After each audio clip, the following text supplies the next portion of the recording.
Recuerdo que en una conversación, mi duende me dio a entender que al dejar de ser niño, perdería la facultad de verlo y hablar con él. Como yo no tenía claro cuándo ni cómo se dejaba de ser niño, comencé a vivir con el recelo de que en cualquier momento dejaría de verlo.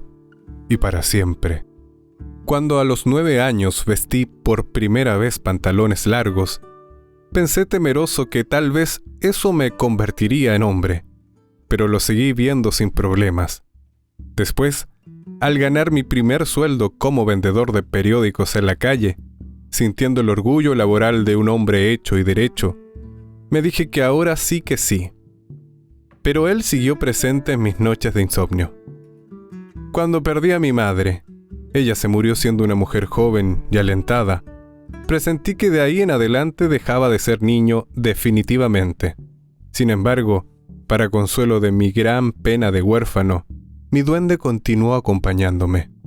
Pero cuando más convencido estuve de que al fin habíame convertido en hombre, fue aquel domingo memorable en que le di mi primer beso de amor a la María Mariola, la niña que por ese tiempo más me gustaba.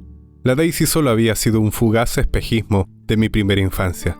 Sin embargo, después de aquel verdadero acto de arrojo, seguí viendo y conversando con mi duende, hasta que una magnética noche de luna llena, igual a la noche en que se me apareció por primera vez, sucedió lo inevitable. Una semana antes había cumplido mis 12 años. Mi duende se me apareció para decirme que la hora había llegado, que esa era la última vez que nos veríamos, que acababa de convertirme en hombre. Había ocurrido que, por la tarde, una de esas extrañas tardes nubladas de la pampa, sentado en la piedra empotrada a la puerta de mi casa, solo, contemplando la línea del horizonte, de improviso me dio por pensar en el universo, en Dios, en la vida, en quién era yo, en suma. Y una desolación infinita invadió mi espíritu. Sin apenas darme cuenta, las lágrimas comenzaron a rodar por mis mejillas. Que ese era justo el momento, dijo mi duende, cuando un niño se ponía a llorar solo, arrinconado contra el mundo, sin saber la razón de su llanto, que pasaba a ser hombre de una vez y para siempre. Él no sabe, dijo en tono arcano, que su llanto es causa precisamente de esa niñez perdida, de la inocencia que se le va diluyendo en sus propias lágrimas. Aquella noche, más grave y solemne que nunca, mi duende me regaló sus mejores exhortaciones. Que tratara siempre de saber hacia dónde iba, me dijo, que si tenía claro eso, la tierra y el mar, y hasta el mismo cielo, se abrirían para darme paso.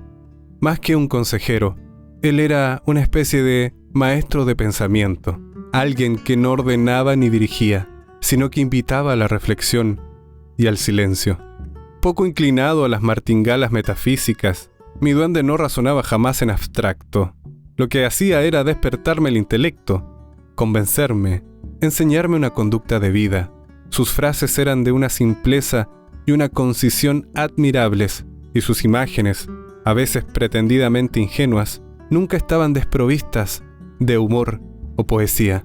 Él siempre dijo que los mejores y más dulces tiempos de la poesía era cuando no había necesidad de poetas. Tan simples sonaban a veces sus palabras que me resultaba difícil distinguirlas de los proverbios o de los adagios populares. Proverbios y adagios que, por cierto, están inspirados en el pensamiento de los más grandes sabios de la antigüedad. Aureolada por un silencio cósmico, la noche invitaba más a escuchar que a intervenir. Sin embargo, no pude resistirme a hacerlo un par de veces. En un momento, a propósito de no sé qué pregunta mía, me contó la historia de un viejo rey que se pasaba las noches velando su corona, sin atreverse a dormir por miedo o a soñar el terrible sueño de los monarcas, sueño en que, vestido con el traje a rombos y ensayando penosas morisquetas, se veía tratando de hacer reír a su propio y esperpéntico bufón. Después, cuando a punto de llorar le pregunté qué iba a hacer de mí sin su amistad, saltó sobre mi hombro como un monito de circo y me consoló de manera paternal. Me dijo que pese a que no lo vería físicamente, ni podríamos ya conversar cara a cara, su espíritu seguiría conmigo. Que aunque muy pronto los habitantes de Buenaventura tendríamos que marcharnos, la oficina pararía sus faenas. Dijo, yo debía saber que me hallara donde me hallara, de uno o de otro modo sentiría su presencia. Que él estaría conmigo en el último trazo de un dibujo difícil, en el postrer aliento de una carrera perdida. Estaría siempre en mi última esperanza, alargándome la mano como desde el último coche de un tren, esfumándose en la bruma de un sueño.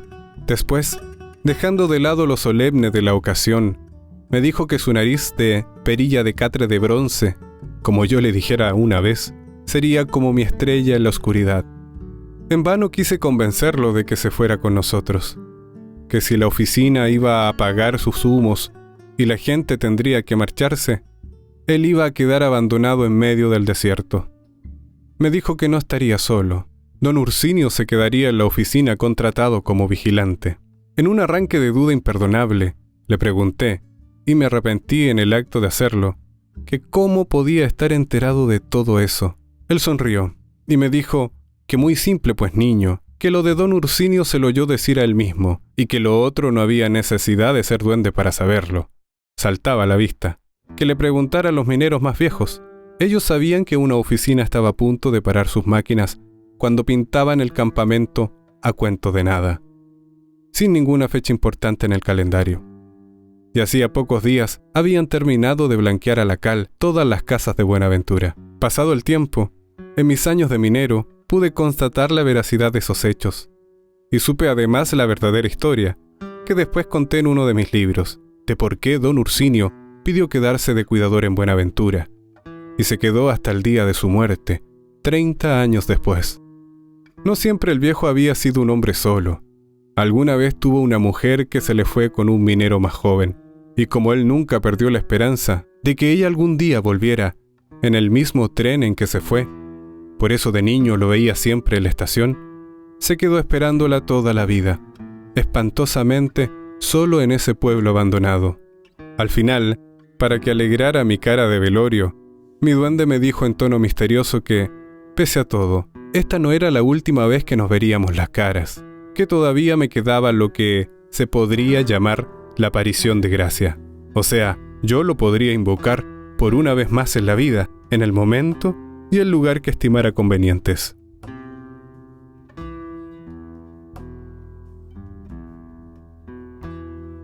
Esos últimos días en la pampa anduve más pensativo que de costumbre, y más huraño. No podía convencerme de que me iba, de que ya no vería más esos cielos incandescentes, esas llanuras temblorosas de espejismos, esos ásperos cerros pelados que ya no eran como mis amigos, pero, sobre todo, no podía quitarme de la cabeza la incertidumbre, pese a la sinceridad de sus palabras, de que, tal vez, al no verlo más, dejaría de contar con el favor de mi duende para siempre. De modo que pasaba los días sentados en la puerta de mi casa, mirando hacia la pampa. En mi mente todavía resonaba nuestra última conversación. En particular, recordaba lo que me había dicho al insinuarle yo que un pueblo abandonado no era un buen lugar para vivir. Ningún lugar es bueno o malo para vivir, me dijo. Los buenos lugares los hacen los buenos hombres. Después insistió en que una de las razones de por qué se quedaba en esas soledades, además de haberse empapado como cualquiera de esos hombres llegados del sur del país, era porque el desierto constituía una gran lección de austeridad, que si la gloria la daban los palacios y la fortuna en los mercados, la virtud solo la entregaba el desierto, que los seres humanos deberíamos saber que el desierto era el lugar por antonomasia para encontrarse, para aprender a vivir consigo mismo, capacidad que los hombres del mundo estábamos perdiendo de manera ineluctable. Hoy, yo creo que esa es una verdad grande como un cerro, especialmente en los tiempos que corren. El hombre actual rehúye la soledad como a un espejo deformado, y si no vean qué hace la mayoría de la gente cuando llega a su casa y no encuentra a nadie en ella. Casi maquinalmente enciende el televisor, o el equipo musical, o el aparato de radio, O por último abre las ventanas para que entre el ruido y la algarabía de la calle. Cualquier cosa con tal de no enfrentarse a sí mismo. Tiempo después, inspirado en esa última charla con mi duende, escribí un poema sobre el desierto y gané mi primer concurso literario. El poema lo hice en versos heptasílabos y rima sonante. Me demoré 4 noches en escribirlo. 4 noches que me pasé contando con los dedos las 7 sílabas de cada verso. Así y todo, más de uno me quedó cojo. Pero el día de entrega de los trabajos tuve que reescribirlo apuradamente. Para helado, al darme cuenta de que el concurso, organizado por una emisora local, era en prosa. El texto aún lo conservo entre mis papeles. Está escrito en 3 hojas de cuaderno cuadriculado. Y aunque hoy podría escribirlo hacia abajo, midiendo perfectamente cada uno de sus versos, lo conservo tal cual lo presenté en la radio. Su título es Canción del Desierto. Yo no canto al desierto dibujado en los mapas, coloreado en café y surcado de rayas, el que el dedo recorre sin bajar sus quebradas, sin oír sus silencios, sin otear sus distancias. Yo no canto al desierto dibujado en los mapas. El desierto al que canto es el desierto del alma, ese cartografiado en la piel de la cara, el que habita conmigo, el que tengo por casa. Mi altar es una piedra y mi patio es la pampa. El desierto al que canto es el desierto del alma. Yo no canto al desierto descubierto en postales, ese coleccionado en recuerdos de viajes, donde el sol es un globo y los cielos vitrales, y todo tiene un dejo de idílico paisaje. Yo no canto al desierto descubierto en postales. El desierto al que canto es el desierto de sangre, el de gestas heroicas, el de atroces masacres, el de días ardientes, el de noches glaciales, el de vientos que hieren con esquirlas de sales.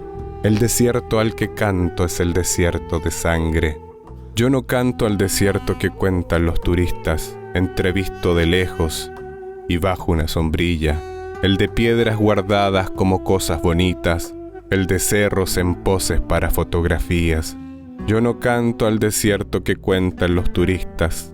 El desierto al que canto es el de toda una vida en busca de una huella o una veta perdida, el de piedras que estallan en su sed infinita, el de espejismos azules y soledades sin orillas.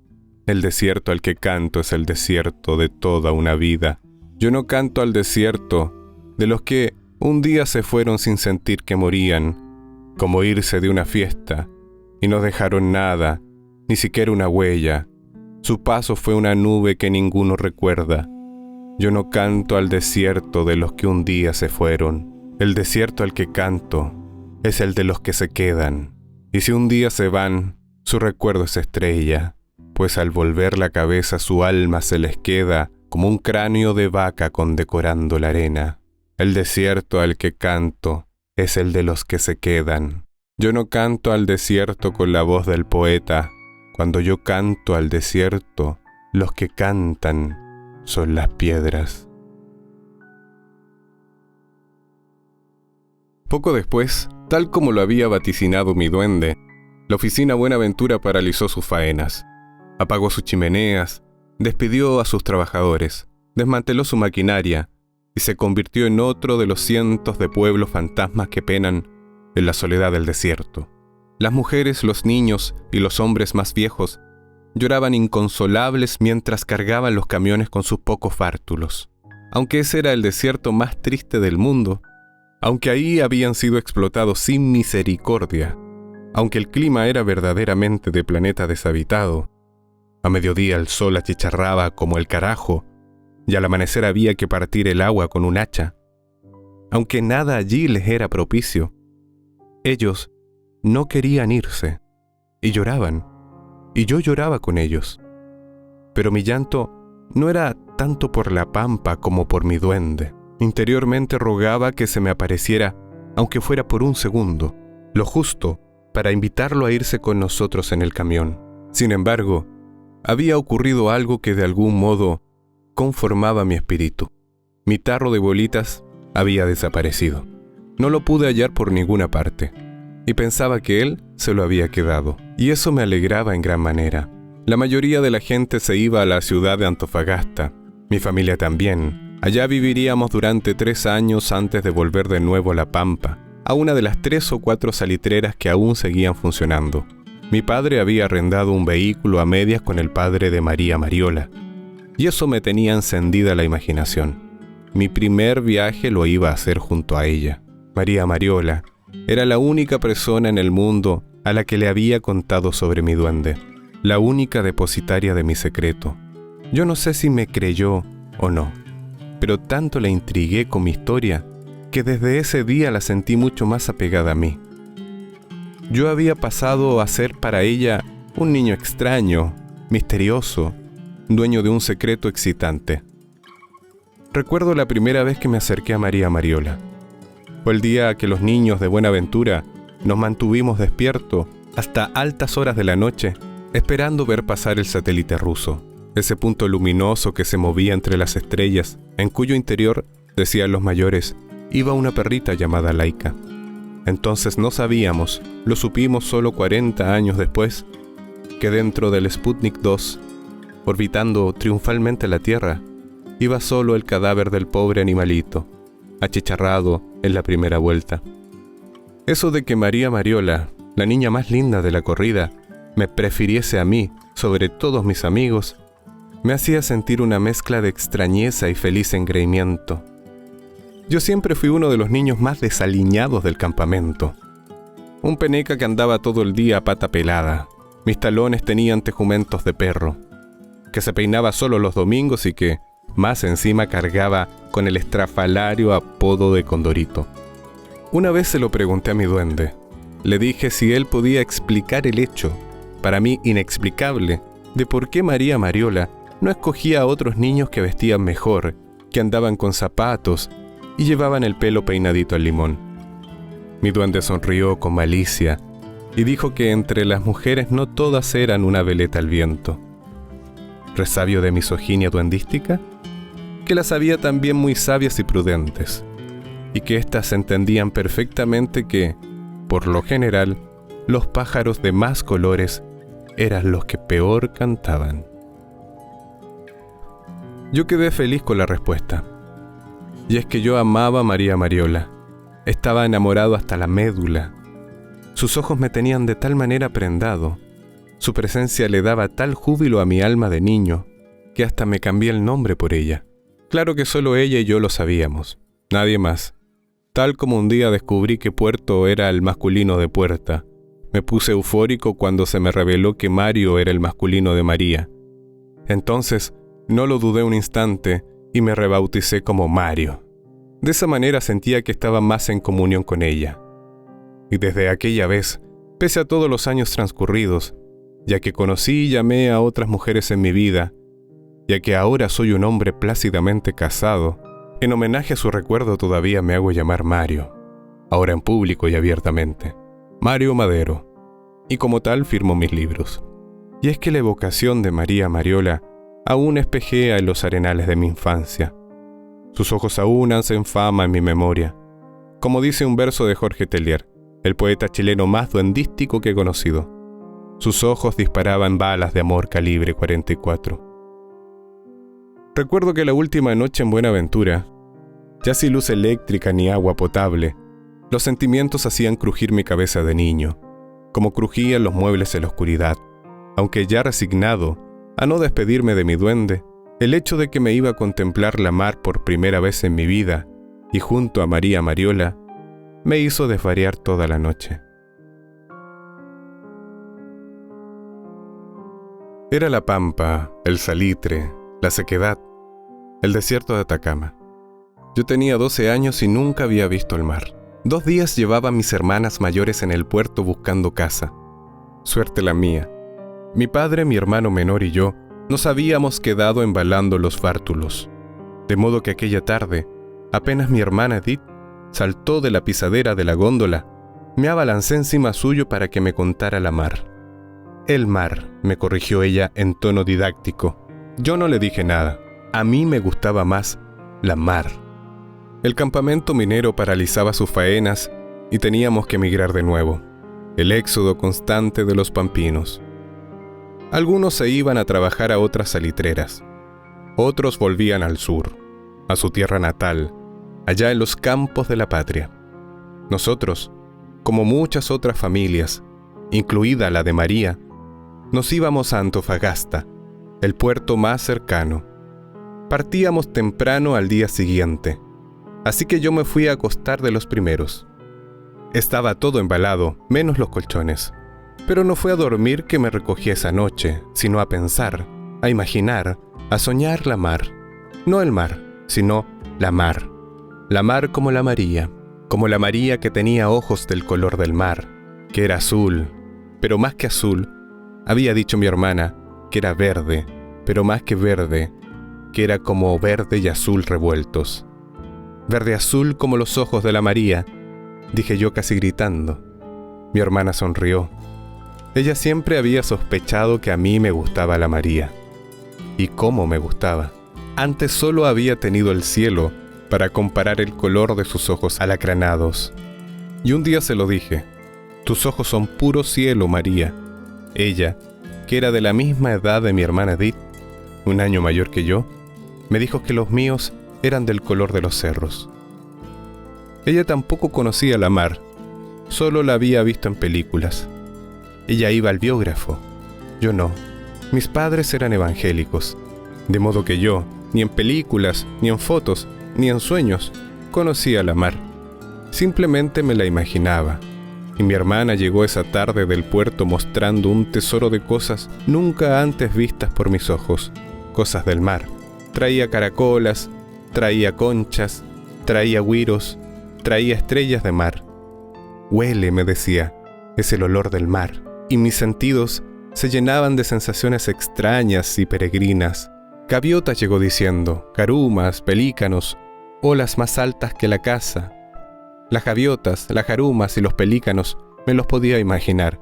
Eran pájaros, volaban, como las golondrinas y los gorriones, únicos pájaros que yo conocía hasta entonces. Pero las olas, ¿qué eran las olas? ¿Qué cosa podía tener un nombre que se me deshacía en la lengua? La pronunciaba y la palabra se me volvía agua en el paladar. Son tumbos, dijo mi hermana, y me quedé aún más perplejo. Son montones de agua que llegan a la arena rugiendo, dándose vueltas de carnero y haciéndose espuma blanca. Trató de explicar mi pobre hermana, y las palabras le llegaban como olas a la boca y se le hacían espumilla en la comisura de los labios. Verde azul, olas, tumbos, agua salada, gaviotas rayando el cielo y pelícanos con un pico como bolsa de comprar pan. ¿Cómo será?, pensaba yo. Agua azul, agua verde azul, agua y más agua, y más allá de donde llegaba la vista, más agua todavía, y al atardecer, el sol hundiéndose en el agua, redondo como una naranja. En serio que sí, hermanito, te lo juro, la mar apagando el sol o el sol hirviendo la mar. Yo me estaba fiebrando. Yo solo había visto el sol escondiéndose detrás de los cerros. También había dicho arena y rocas, mi hermana. Bueno, la arena la conocía. El desierto estaba lleno de arena y de piedras. Claro, las piedras eran las rocas. Y el salitre podía hacer la espuma. Solo faltaba el agua para convertir la pampa en mar. Mi padre una vez me dijo que toda la extensión de la pampa salitrera antes había sido mar. Y una tarde, para demostrármelo, cuando llegué a la calichera a pie descalzo, llevándole su pan con mortadela y su tecito preparado en botella de Bills, mi viejo me mostró un bolón de caliche partido en dos, una roca de caliche, en cuyo interior se veía el dibujo de un pez petrificado. Fue la primera vez que oía decir pez. Hasta entonces, ese momento solo conocía la palabra pescado. Ese era un pez, pero de piedra. Y mi pobre padre tenía que partir esas piedras de caliche con su macho de 25 libras, triturarlas a puro ñeque, mientras mojaba su cotona con el agua que le chorreaba de la cara, del torso, de su cuerpo aperreado. El sudor era agua salada, igual que el agua del mar, y el mar era más grande que la pampa, había dicho mi hermana. ¿Cómo sería ver tanta agua junta, Diosito santo? En la casa ni siquiera había agua potable. El agua para tomar la acarreábamos en baldes desde el caño de la esquina. Antes era peor, contaba a veces mi padre, Antes nos repartían una ficha que decía vale por 1 hectolitro de agua, y con ese poquito la vieja tenía que cocinar y dejar para lavarnos la cara. A mí me gustaba ir a buscar el agua al caño de la esquina, en mis 2 baldes de lata galvanizada y mi gancho a la espalda. Mientras se llenaban los baldes, yo contemplaba las burbujas de agua con la misma fascinación con que se contempla el flamear de una fogata. Y el agua acumulada en el barril dispuesto en la cocina, donde se criaban pirigüines, era la cantidad más grande de agua junta que yo había visto en mi vida. Siempre me habían hablado de la piscina de la casa del administrador, pero nunca la había visto. Una vez fuimos a mirarla con la María. Eludimos a los guardias que, a caballo y con huasca, correteaban a los niños que invadían el sector de los gringos, y llegamos por la parte de atrás. Pero la piscina estaba sin agua. «La están limpiando», dijo la María, decepcionada. «¿Y si al llegar a Antofagasta la mar estuviera vacía? ¿Limpiarían también el mar?» Estaba delirando. La María se reía como loca si me oyeran decir eso. Mar, María, mar, Mario, el mar, la mar, el Mario, la María. Sonaba bonito decirlo rápido. Las palabras parecían encresparse, moverse, mecerse, como había dicho mi hermana que se mecía la mar. «Parece una cuna», dijo. El mar, el Mario, la María. Hasta daban ganas de dormirse acunado en su compás. Mañana, antes de irme, lo iba a escribir en las calaminas pintadas a la cal del callejón, donde una tarde había besado a la María Mariola. Mi hermana no tenía idea. Lo dejaría escrito como recuerdo. El mar, el Mario, la María. Aunque duraría poco tiempo escrito, pues el sol del desierto resecaba la cal de las calaminas en un tris y las descascaraba. Yo había oído el crepitar de las calaminas ardientes bajo el sol de mediodía, y ese crepitar era como un burbujeo de agua cayendo a los baldes galvanizados. Así debía sonar también la mar, las olas, los tumbos de agua dándose volteretas en la arena. Si hasta me parecía oír el agua debajo de las frazadas, hasta sentía la sensación de humedad, de estar bañándome a la orilla de la mar, mojándome la cintura para abajo, de la cintura para abajo no más, porque no había que meterse muy adentro. «Hay corrientes», había dicho mi hermana, y de nuevo me había quedado con la boca abierta como un babieca. Ah, la mar, si solo fuera la mitad hermosa como la soñaba, si hasta me sumía en un estado de gracia imaginármela. Entre sueños, la sentía correr mansita por entre las piernas, mojarme las rodillas, mojármelas. Diantre, sí parecía que me estaba mojando de verdad, pero, claro, me estaba orinando en el colchón. Iba a hacer más de 6 años que no me hacía pichí en la cama. Pero, bueno, ¿qué se le iba a hacer? Yo no podía cerrar la llave. Mañana me levantaría temprano y rebotaría yo mismo en la cama. Nadie debía notarlo.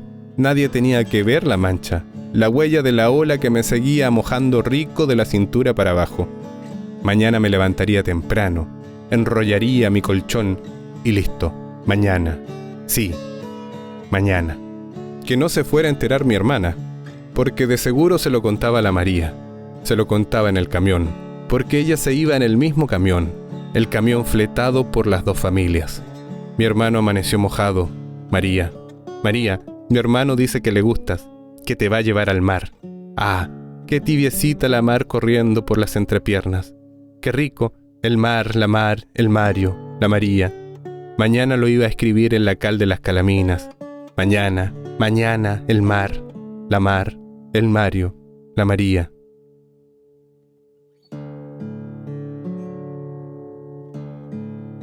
Los primeros días lejos del desierto fueron difíciles. No me acostumbraba al ruido y al tráfago de la gran urbe. Era un niño que necesitaba la soledad de los cerros, su silencio casi líquido. No podía conformarme. Junto con sentir la vida como un burbujeo helado en el estómago, mi alma se me anostalgiaba. Se me volvía un nudo en la garganta. Lloraba en silencio. Un sentir persistía sobre todos, el de haber perdido para siempre a mi duende. Ese sentimiento era en mi espíritu como un verduguillo en el zapato. Todo eso, sin embargo, se esfumó como por encanto una noche de himnos y de ángeles. Una noche en que, solo en casa, comencé a sentir de pronto sobre mi pecho de niño huérfano, todo el inmenso peso de la soledad infantil. Por entonces vivía en Antofagasta, en el patio de una iglesia evangélica. Allí, con el beneplácito del pastor, mi padre había levantado una pequeña casa arrimada al muro posterior del templo. Era una ruca de tablas, con techo de calaminas y piso de tierra, y empapelada completamente con hojas del diario local. Eso sí, solo las páginas escogidas, nada más que las que llevaban caricaturas. Y alumbraba con una luz de vela. Una casa ideal para albergar a un duende. Y es que la invención de la luz eléctrica, me lo había dicho mi propio duende allá en La Pampa, fue nefasta para ellos. Todavía los ponía de mal genio, pues les ahuyentó las sombras protectoras de los rincones y borró de una plumada ese aire misterioso de las casonas antiguas. Debido a este invento, muchos duendes abandonaron los hogares de los humanos para siempre. Aquella noche, para espantar mi soledad, me puse a entonar himnos evangélicos. Estos himnos siempre me habían fascinado, pero me gustaron todavía más cuando mi duende me contó una vez que, en verdad, la música de varios de ellos pertenecía a viejas canciones del folclore irlandés, y que estas bellas composiciones populares irlandesas eran, en su mayoría, de creación duendística. Y eso debe ser absolutamente cierto, pues para los que no lo saben, casi todos los duendes son unos músicos maravillosos, capaces de tocar los más diversos instrumentos musicales. Su música posee una cualidad única y sorprendente, una cualidad que la hace parecer familiar y extraña al mismo tiempo, feliz y triste a la vez.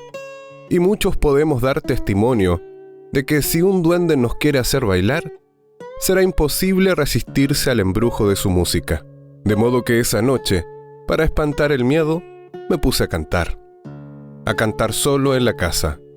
Y de pronto, en mitad del canto, sentí su presencia. Fue como si mi alma soltara amarras, como si la vida se me hiciera un dulzor en el estómago. Entonces comencé a cantar más alto, a pleno pulmón, a grito pelado. Comencé a cantar como nunca antes en la vida había cantado. Al principio pensé que se trataba de la presencia de un ángel.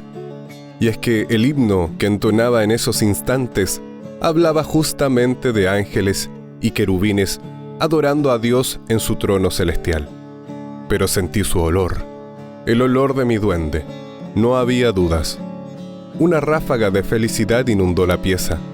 Sentí que él seguía conmigo, que yo seguía teniendo duende, porque, sin duda, lo que percibía en el ambiente era el olor de mi duende. No podía ser un ángel. Los ángeles no huelen. Un ángel pertenece al cielo y además de etéreos son inodoros. En cambio, los duendes pertenecen a la tierra, por lo mismo son más humanos. Ellos huelen. Y por Dios santo, ¿cómo huelen? El olor de mi duende siempre me había intrigado. A lo que más se asemejaba era a la cantinga de mi padre cuando llegaba de la pampa sudado como bestia, luego de haber trabajado de sol a sol triturando piedras de caliche grandes como catedrales. Pero el olor de mi duende era mucho más intenso, más animal que humano. ¿O acaso más divino que humano? Yo siempre sentí que mi duende, de pertenecer al orden divino, no sería ni un serafín, ni un querubín, ni un trono, apenas un transpirado ángel recadero, el último en la escala de la jerarquía celestial. Entre los humanos, doy por descontado que no sería ni banquero, ni académico, ni político, sino algo así como un desastrado poeta o filósofo rigurosamente inédito. Y entre la especie animal, ni un pura sangre, ni un oso panda, ni un flamenco rosado, solo un perro. Ni dálmata ni afgano. Uno de esos viejos perros callejeros que, aunque vuelvan la cabeza a cualquier silbido, chasquido de dedos o palmada en el lomo, no a todos menean la cola. La verdad es que nunca supe con exactitud a qué olía mi duende, sino hasta varios años después, cuando a mi casa llegó un vagabundo a pedir comida. Fue en la oficina Pedro de Valdivia, un incandescente día de verano. Recuerdo que al acudir al llamado de la puerta, La figura que apareció enmarcada contra la luz del mediodía logró sorprenderme por unos segundos, pero me reí enseguida, casi divertido, aunque no había necesidad de preguntar. Pregunté con un monosílabo. ¿Sí? Era un viejo vagabundo estrafalario, uno de esos mendigos andantes. Llevaba un saco al hombro y en la cabeza una pringosa gorra de marino. Su barba desgreñada le llegaba al pecho y las hilachas de sus harapos, con todos los colores del mundo, le colgaban por doquier. ¿Tendría algo de comer, hermano?, le oí decir en un limpio tono de barítono, al tiempo que me alargaba un tarro vacío. No supe si fue el timbre de su voz o el azul cobalto de sus ojos brillando entre los pliegues de su cara, lo que me indujo a hacer lo que hice. Era hora del almuerzo, y un aroma a cazuela de vacuno, la especialidad de mi mujer, colmaba el ámbito de la casa. «Lo invito a almorzar», le dije. Ya instalados en la mesa, con toda la familia, lo primero que me hizo pensar tal vez no había sido muy buena idea. Fue su fuerte olor corporal. Buscando salvar la situación de algún modo, pensando que un ser trashumante debía de tener historias increíbles para contar, tal vez ese había sido mi motivo inconsciente para invitarlo, traté de entablarle conversación. Pero él, con la cabeza metida en el plato, parecía no oírme. Si por un instante había pasado por mi mente la lírica idea de que pudiera ser un ángel vestido de caminante, al verlo ahí de cerca, sentado frente a mí, terminó con mi arrebato poético. El vagabundo era de una indigencia ecuménica. El barro en los pliegues de su piel y bajo sus uñas remontadas me hizo pensar en el barro original. Solo el azul de sus ojos podía llevar a pensar en algo angélico. Pero ni siquiera eso, porque en su mirada asomaba de pronto un brillito demasiado terrenal, sobre todo cuando de soslayo miraba el escote de mi mujer. Cuando el autobús escolar pasó a buscar a mis hijos, el viejo terminaba de rebañar el tercer plato de cazuela, y comenzaba a dar cuenta de una manzana a grandes tarascadas, y sin pelarla, y todo eso en el más riguroso mutismo. Al quedar solos, él, mi mujer y yo, esperanzado aún de oír de su boca algo interesante, le ofrecí café. Aceptó con un aristocrático movimiento de cabeza. Al terminar de beberlo, siempre en silencio, sacó de su oreja un arrugado cigarrillo y, sin pedir permiso ni nada, se cruzó de piernas y se largó a fumar. Yo me acomodé en una silla pensando, entusiasmado, que ahora sí, calmada ya su hambre milenaria, venía la conversación. Pero él pareció sumirse profundamente en las volutas del humo de su cigarrillo matazancudos. En verdad, el hombrecito se comportaba como si estuviera solo en el mundo. Al dar la última pitada, aplastó el pucho en el piso, se incorporó parsimoniosamente, cargó su saco y se dirigió a la salida. Yo lo acompañé hasta la puerta, con la esperanza última de oírle, en su frase o palabra de despedida, alguna especie de epifanía, de revelación divina. No por nada el tipo poseía una poderosa voz de ángel de ópera. Pero el menesteroso se fue sin decir nada. Me quedé un rato parado en la puerta. Estaba decepcionado. Al entrar, percibí su olor impregnado en todo el aire de la casa, y fue ahí, en ese instante, mientras mi mujer, siempre más práctica, aparecía con el desodorante ambiental en la mano, que se me reveló a qué olía de verdad el duende de mi infancia. Olía a humanidad pura.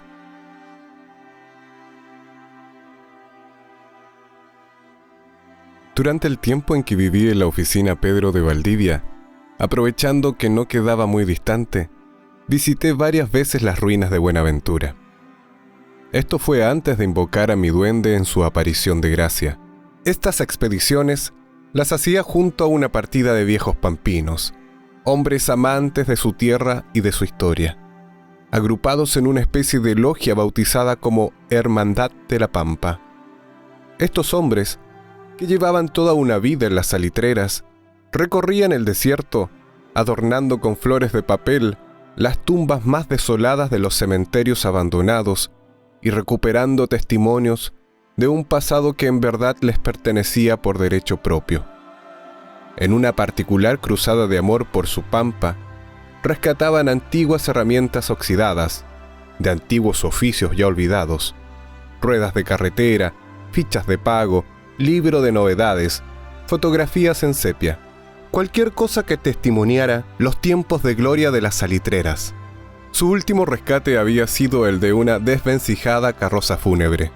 En una excursión en que yo no pude ser la partida, por ese tiempo me hallaba escribiendo mi primer libro, le encargué a don Benjamín Emparan, uno de los fundadores de la hermandad, cualquier hallazgo que le pudiera servir a mi obra en preparación. Mi novela trataba sobre las legendarias meretrices de la Pampa.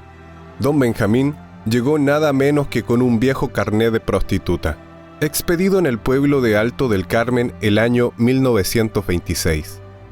Con sus ojos aún atónitos, me refirió que a la primera ensartada de su tridente, utensilio que se fabricaban ellos mismos para escarbar la tierra, en el primer basural que encontraron, el inverosímil documento salió enganchado íntegro, incolumne, entre otros tantos papeles requemados. Cada cierto tiempo, junto a los integrantes de la hermandad, iba a Buenaventura a ver a don Ursinio. El hombre llevaba una porrada de años viviendo solo en los escombros de la oficina. Y aunque el tren ya no existía, y se habían levantado incluso los rieles, él no dejaba de asistir a la estación, cada mañana, religiosamente, a esperar el regreso de su mujer. Entre las vituallas que le llevamos, además de revistas y libros viejos, nunca faltaban los botellones de vino rojo. Y para extrañeza de mis amigos y del cuidador mismo, yo jamás dejaba de llevarle unos frasquitos de jarabe para la tos. Uno nunca sabe, don Ursinio, le decía yo sonriendo.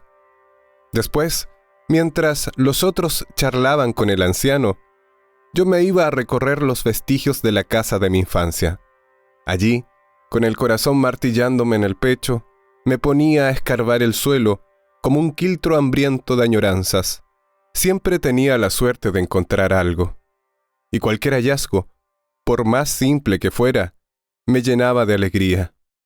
Una cucharilla de té, una botella azul, un zapato de guagua, una etiqueta, o alguna de esas listas de compras de la pulpería, en donde aún se podían leer nombres de artículos como jabón Flores de Pravia, velas luminosas, platos Banda Azul, botellas de agua Panimávida, fósforos Volcán, almidón de trigo, arroz Siam o mortadela Margosini. La mayoría de estos desentierros se los donaba a don Ursinio. Él los ordenaba en una especie de museo doméstico que había montado en el porche ruinoso de su casa, que no era otra que la antigua mansión del administrador. Allí, el anciano exhibía orgulloso los más peregrinos objetos que hallaba en sus rondas por el campamento. Además, como todo vigilante que se precie, don Ursinio mantenía el libro de novedades. Allí registraba, con meticulosidad de botánico, todo lo que ocurría y no ocurría en sus largas jornadas solitarias. El libro hacía las delicias de los pocos visitantes que tenían acceso a él. Solo los integrantes de la Hermandad de la Pampa y uno que otro afortunado. En sus páginas se podían leer las más insólitas anotaciones: visitas de ladrones de Pino Oregón, tempestades de arena que oscurecían completamente el mediodía, esferas anaranjadas que bajaban y subían en las noches desde el sector del cementerio. Esos son fuegos fatuos, decían en tono de letrados mis amigos. Pero entre todas las observaciones, había una de la que yo solo sabía su significado. Debo volver a dejar constancia de que las botellas de vino y los frascos de jarabe para la tos que me traen los visitantes se siguen vaciando misteriosamente por las noches. Una vez, en una de esas excursiones, sucedió que nos extraviamos. Atravesando la Pampa Rasa, sufrimos un desperfecto en la camioneta, pero, seguros de que ya estábamos cerca de Buenaventura, nos echamos a caminar confiadamente, y nos perdimos, desorientados en el medio de la nada. Yo sentí por primera vez el vértigo de ir viajando por el sistema solar, a bordo de un mundo deshabitado. La sensación era de absoluto abandono, no olíamos nada, y es que en esta parte del desierto, la tierra pertenece por completo al reino de los minerales. No existe flora ni fauna. Por lo tanto, aquí la soledad es absoluta y el silencio universal. Y nada huele a nada, o más bien todo huele a una sola cosa: a planeta. En estos territorios calcinados se siente el olor original del planeta. Ya casi al anochecer, cuando el frío comenzaba a calar los huesos y nos estábamos dando por vencidos, pasar la noche a la intemperie podía resultar fatal. Junto al milagro del lucero de la tarde, a alguien le pareció ver que algo se movía por el lado del poniente. «Me pareció un niño pequeño», dijo don Eduardo Riquelme, con su voz de locutor de actos patrióticos en la plaza de la oficina. «Tiene que ser un zorro», dijo el profesor Mauricio Camus, que junto a Lucho Green, dueño de tienda, no habían parado de contar historias de mineros perdidos en la pampa. Yo respiré aliviado, sentí, o quise sentir, que era mi duende. Nos dirigimos esperanzados hacia el lugar de la visión.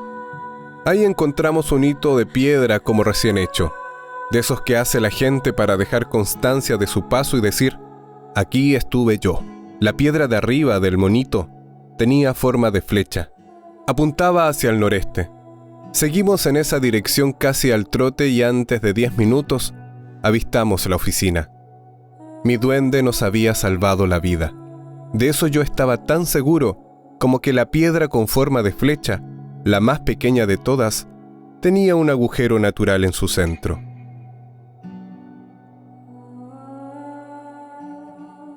Poco tiempo después, la oficina Pedro de Valdivia, lo mismo que Buenaventura, se convirtió en otro pueblo fantasma. Solo iba quedando una salitrera con vida en todo el desierto. Antes de emigrar otra vez, sentí que era la hora de ocupar mi última oportunidad de ver al duende. Hacía poco había publicado mi primer libro. La mayoría de los que han tenido duende invocan su aparición de gracia al borde de exhalar su último suspiro. ¿Será porque quieren saber algo del otro mundo? Yo no. Yo ocupé la mía, como ya lo saben, solo para preguntarle si era o no conveniente contar su historia, pues quería hacerlo en mi segundo libro. Tras oír su respuesta, ¿quién no ha aprendido a sonreír? ¿No está listo para abrir una tienda? Tuve la tentación, al notarlo tan desmejorado. Sus pupilas se veían apagadas como bolitas de barro, de preguntarle si en verdad después de muerto su espíritu seguiría conmigo. Así lo había asegurado en nuestra última charla, siendo yo niño. Pero no tuve el ánimo. Temí que mi poca fe en su palabra pudiera hacerlo sentir mal. Poco después de partir de Pedro de Valdivia, cuando ya llevaba un tiempo viviendo en la ciudad de Antofagasta, tuve noticias del deceso de don Ursinio. El hombre había pasado 33 años enteros solo en el desierto. Además de acongojarme la muerte del anciano, me preocupó sobremanera el destino de mi duende. Él no podía vivir sin un ser humano cerca suyo. De modo que dejé de lado algunos compromisos, modifiqué mi agenda y organicé un viaje a La Pampa. Al llegar a Buenaventura, la impresión fue mayúscula. La habían desmantelado por completo. El cuadro era dolorosísimo. No habían dejado piedra sobre piedra. Apesumbrado, después de recorrer sus escombros como de pueblo bombardeado, me senté en el centro del sitio en donde alguna vez había estado la casa de mi infancia. Me senté a recordar mi niñez perdida. Luego, me puse a buscar huellas de mi duende, algún indicio que me hiciera sentir su presencia, algo que me dijera que aún vivía. Pero no hallé nada, ninguna señal. Recordé entonces lo consumido, que lo vi la última vez y, sentado en una piedra, de cara al crepúsculo, lloré. Lloré como no lloraba desde niño. Al caer la noche me fui de las ruinas de Buenaventura, amasando un presagio, que él había muerto junto a don Ursinio, y que yo me quedaba solo en el mundo, sin duende, aunque, en el fondo, mi corazón se negaba a asumirlo. Desde aquella vez, quizás para mitigar su ausencia, renació en mí el afán infantil de buscar personas parecidas a los duendes. no necesariamente en lo físico, sino más bien de espíritu duendístico. Estas personas, además de ir por la vida con sus luces encendidas y el velamen de su ánimo a todo viento, poseen un rasgo característico. Lucen como niños asombrados. Viven en perpetuo asombro, y al morir, ellos no lo saben, se reencarnan en duendes. Y para regocijo y satisfacción de mi propio espíritu, debo decir que he tenido la suerte de encontrarlas a menudo en mi camino, en diferentes partes del mundo. Hombres y mujeres, duendes y duendas. Entre ellos no puedo dejar de mencionar a Nabor Robledo, que además del nombre tiene el gesto y la afabilidad de los duendes patriarcales. El carpintero Gabriel, más conocido como Gabriel el Carpintero, lector duende que aparece y desaparece a su gusto. En Uruguay, Mario Delgado Aparain, que conversa y baila como los duendes más alegres. Lo vi bailar en Gijón y lo hace tan estrafalariamente como lo hacía mi duende en sus noches de buen humor. Luis Sepúlveda, con la generosidad y la munificencia que solo poseen los mejores duendes. Jorge Montealegre, poeta, duende o duende poeta. Huberto Plaza, Huberto sin M, duende de la amistad. Daniel Mordansiski, en París, duende colorado y ronco, fotógrafo de escritores duendes. Entre las duendas menciono en primerísimo orden a Malala, que, con sus bellas medias de colores y sus rotundos zapatos de duenda, ameniza a diario el duro tráfago santiaguino. Paloma Valdivia, duende ilustradora de mundos tan bellos como bella y mágica es ella misma. Minia Rey Román, de Santiago de Compostela, duenda por donde se le mire y se le trate. Dígame si su nombre no es bellamente duendístico. Pauli Helen Bate, misteriosa duenda hallada y perdida en Lisboa. Margarita Solaguren, en Ciudad de México, tierna y amable como las duendas mejores, tocada de su aura duendística, campeó en el mercado de Tepito buscándome botas vaqueras. Amélie Fourcade, duenda francesa, bella como las nubes de París, en París también, duenda delicadamente aristocrática. Anne-Marie Metally, editora de libros. Luis Herrero y Pilar Rodríguez, duendas madrileñas, una rubia y la otra morena, y ambas de una radiante alegría duendística. Andrea Avaria, duenda trasplantada con flores, cintillos y collares, y esa rara mezcla de ingenuidad e idealismo. De la prodigiosa época de los 60, Soledad Santos, duenda notaria, alada y campante como su firma. Jimena Bruna, que anda por el mundo restaurando obras de arte con manos y sonrisa de duenda. Araucaria, duenda adolescente, de cuyos ojos diáfanos, bellos como su nombre, vi asomar toda una pradera de tréboles y unicornios temblorosos.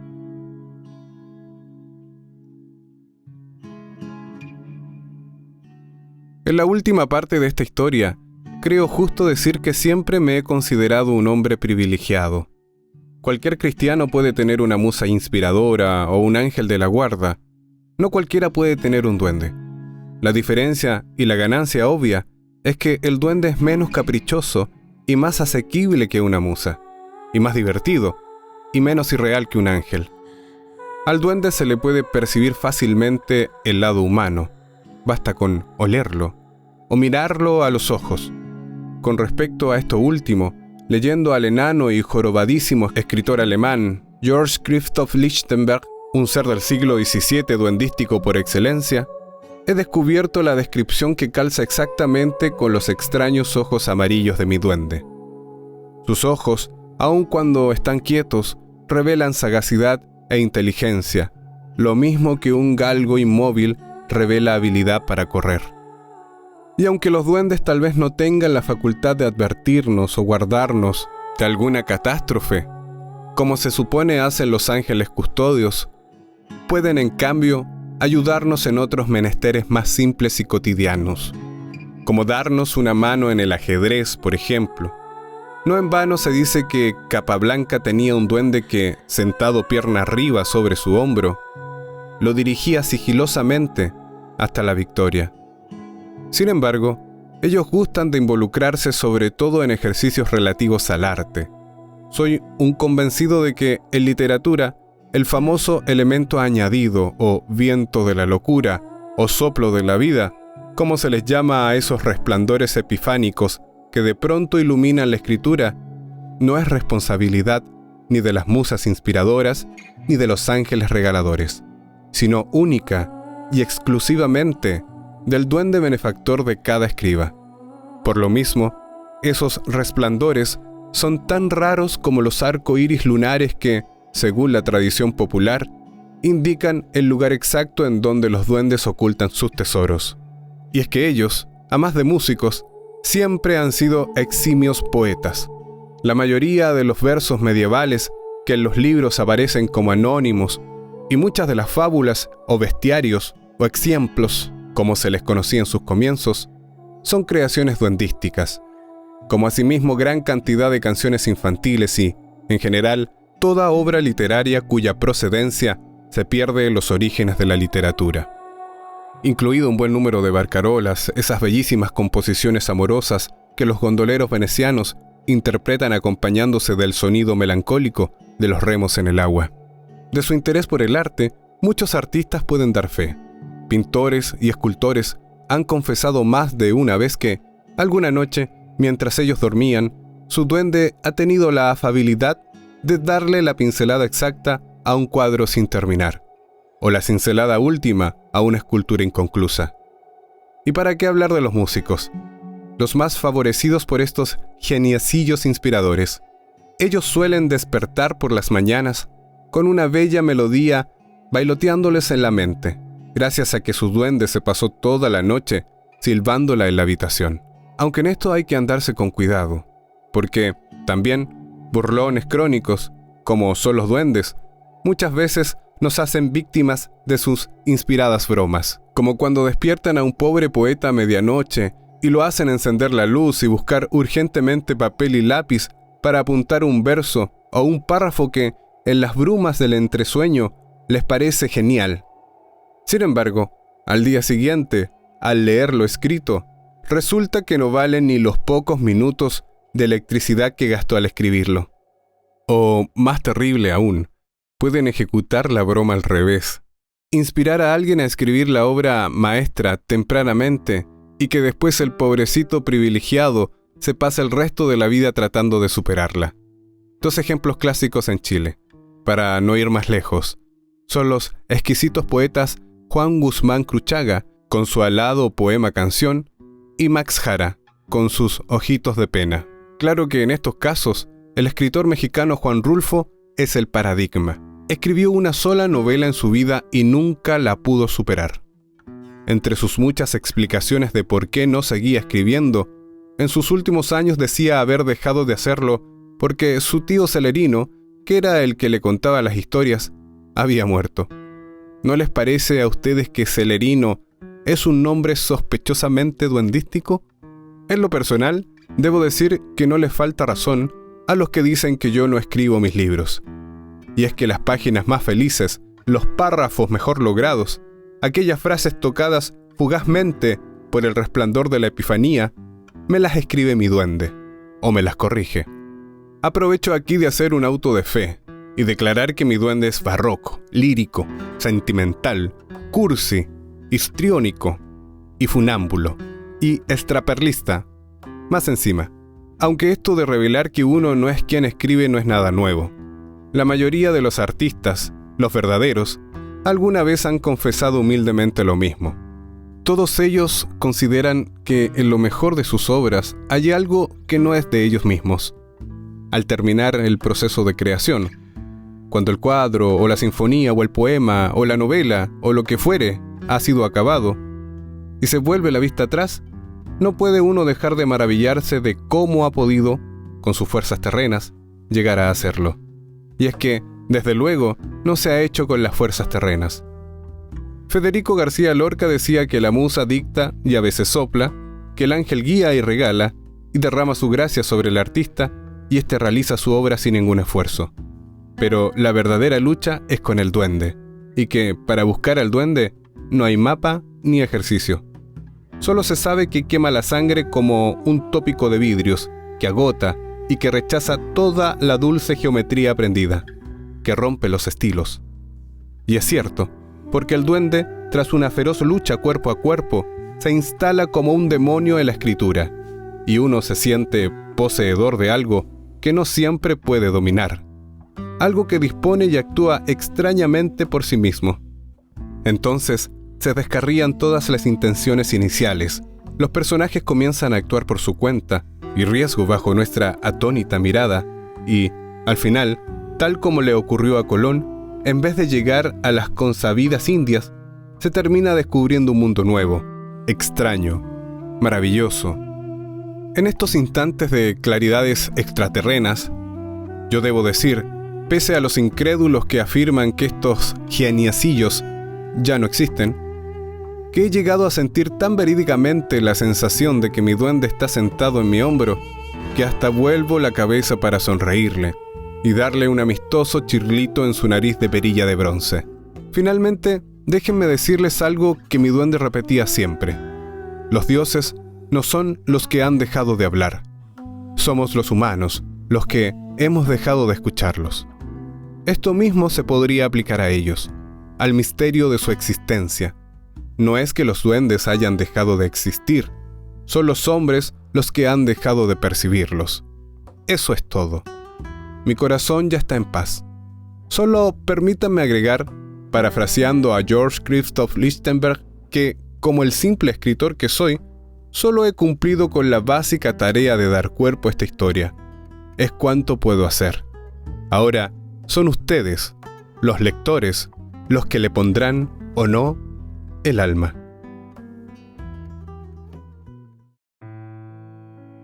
Con esta bella cita del escritor alemán, pensaba yo poner fin a esta historia. Sin embargo, unos días antes de enviársela a mi agente, con motivo de un reportaje sobre mi obra, tuve que viajar a Chacabuco, una de las pocas salitreras abandonadas que se conservan en pie. No sabía yo lo que allá me esperaba. La sorpresa era grande como el cielo.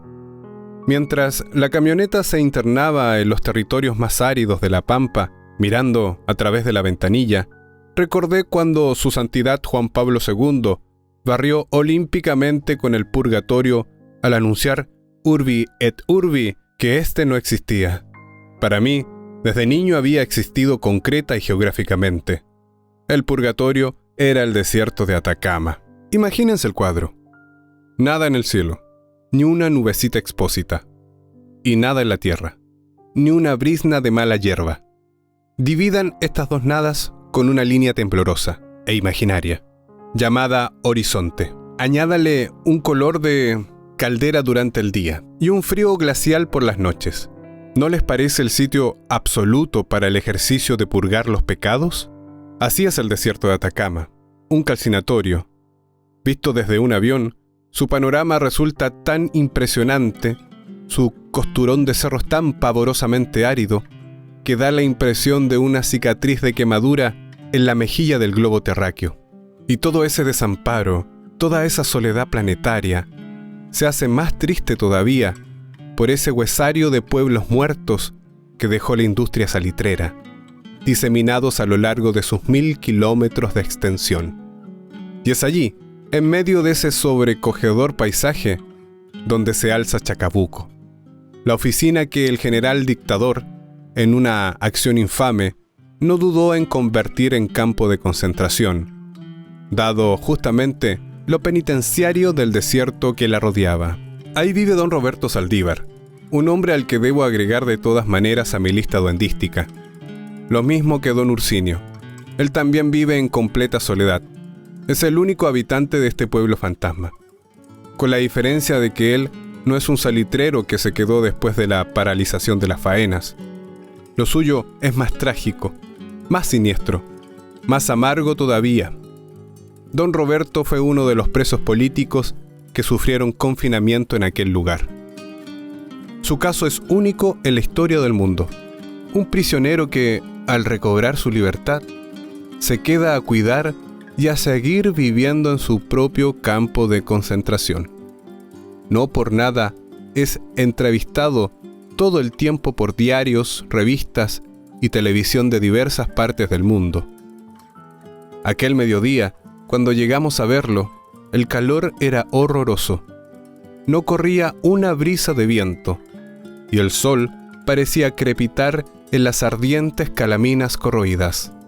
Luego de abrir los candados del portón y levantar la barrera, don Roberto nos invitó a pasar un rato a su casa, la primera junto a la entrada del pueblo.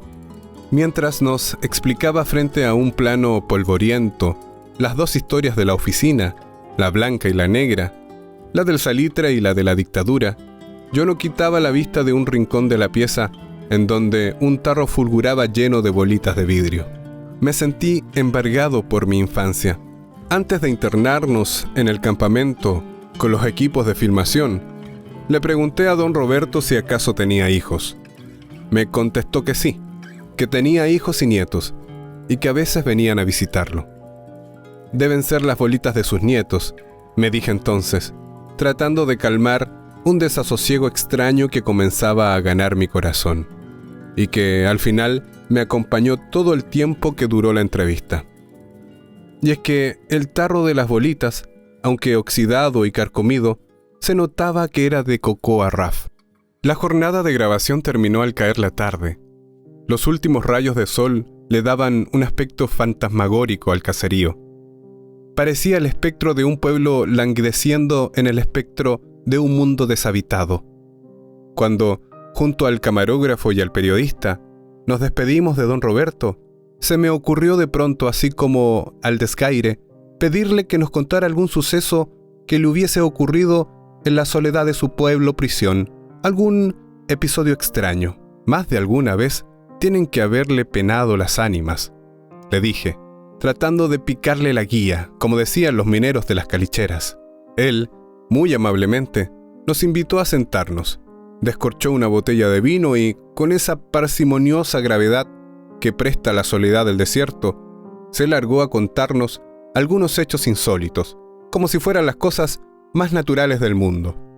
Nos contó, por ejemplo, que en las noches de sábado solía oír música de ópera proveniente del teatro, que a veces brillaban las luces en las ventanas de las casas y se oían llantos de guaguas recién nacidas, y que, más de una vez, mientras caía la noche sobre el campamento, habían visto siluetas de mujeres arrebozadas de negro cruzando presurosas frente al sector de la pulpería.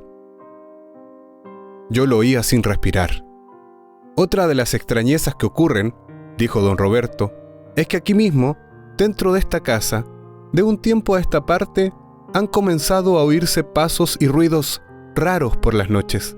Aparte de que no puedo dejar por ahí ninguna botella de vino de las que me traen de regalo, pues siempre amanecen abiertas y a medio vaciar. Me estremecí. ¿Sería acaso mi duende? Al volver a la camioneta, mi espíritu aleteaba como un pájaro asustado. Mientras me instalaba en el asiento de atrás, en el momento en que el chofer encendía el motor, vi rodar un leve destello por entre mis pies. Era una bolita de vidrio. El corazón me dio un vuelco. La cogí temblando. Era azul, un poco más grande que las normales y con 2 plumillas adentro, como un huevo con 2 yemas o un sistema solar con 2 soles. Era mi bolita predilecta, mi tincollo de la infancia. Sonreí jubiloso.